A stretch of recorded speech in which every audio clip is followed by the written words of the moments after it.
अस्सलाम वालेकुम, जावेद पब्लिशर्स में खुश आमदीद। इस वीडियो में हम किड्स फूल और कलियाँ ग्रेड 5+ के लेसन की तरफ चलते हैं।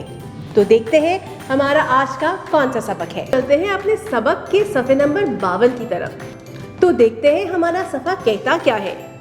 जहाँ ज़रूरी हो नुक्ते और अलामतें लगाकर हरफ की शक्ल मुकम्मल करें।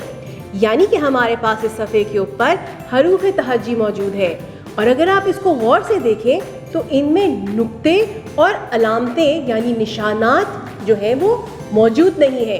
तो आपने बच्चों की मदद से इनमें नुक्ते लगाने हैं। ये तो बहुत आसान है क्योंकि आप बच्चों को सबक कराते हुए नुक्तों के बारे में बात ज़रूर। ये तो बहुत आसान है क्योंकि जब आप बच्चों को सबक करा रहे थे और हरूफ तहज्जी की पहचान भी करा रहे थे तो वहाँ पे आप उनको नुक्तों के बारे में भी बता रहे थे। तो यहाँ पे बच्चों के लिए नुक्ते डालना और इसके साथ साथ अलामतों का लगाना भी उनके लिए आसान काम होगा। इसके बाद हम चलेंगे इसी सफ़े के अगले हिस्से की तरफ और वो है हमारे पास ज़ेर, वो है हमारे पास ज़बर, ज़ेर, पेश और उल्टा पेश। तो इन्हें हम कहते क्या है? बिल्कुल सही कहा, इन्हें हम अलामतें कहते हैं। सही कहा, इन्हें हम एराब कहते हैं। तो देखते हैं कि ज़बर, ज़ेर, पेश और उल्टी पेश आखिर होती क्या हैं और ये हरूफ तहज्जी में क्या किरदार अदा करती हैं। एराब जो है वो अलामतें या निशान होते हैं जिनकी मदद से हम अल्फाज को उनकी दुरुस्त तलफ़्फ़ुज़ के साथ पढ़ते हैं। ठीक है, अब मिसाल के तौर पे जब हम ज़बर की बात करते हैं उसकी एक अलग आवाज़ निकलती है। इसी तरह ज़ेर की आवाज़ है, पेश की भी है और उल्टे पेश की भी है। तो हम बारी बारी इन आवाज़ों के ऊपर देखते हैं कि आखिर ज़बर, ज़ेर, पेश और उल्टे पेश की आवाज़ें कैसे बनती हैं जब वो अल्फाज के ऊपर आ जाते हैं। पहला हम बात करेंगे ज़बर की। ज़बर अगर आप इस किताब में देखें तो हरफ के ऊपर आता है।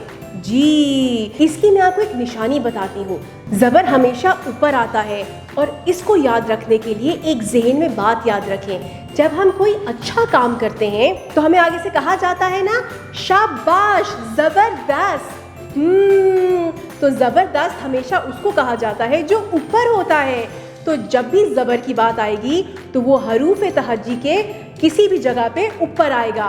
बिल्कुल, तो ज़बर का मतलब है वो डैश जो किसी भी हरफ के ऊपर आए उसे हम ज़बर कहते हैं। और इसकी आवाज़ आधी अलिफ की निकलती है। जैसे मिसाल के तौर पे अलिफ ज़बर आ, बे ज़बर ब, दाल ज़बर द, मीम ज़बर म, चे ज़बर च और खे ज़बर ख। आपने देखा कि हमने छोटी अलिफ की आवाज़ ज़बर के साथ निकाली है। जैसे कि हमारे पास कुछ अल्फाज मौजूद हैं, आदाब, मदद और करम। अब हम चलते हैं अपने अगले एराब की तरफ और वो है ज़ेर।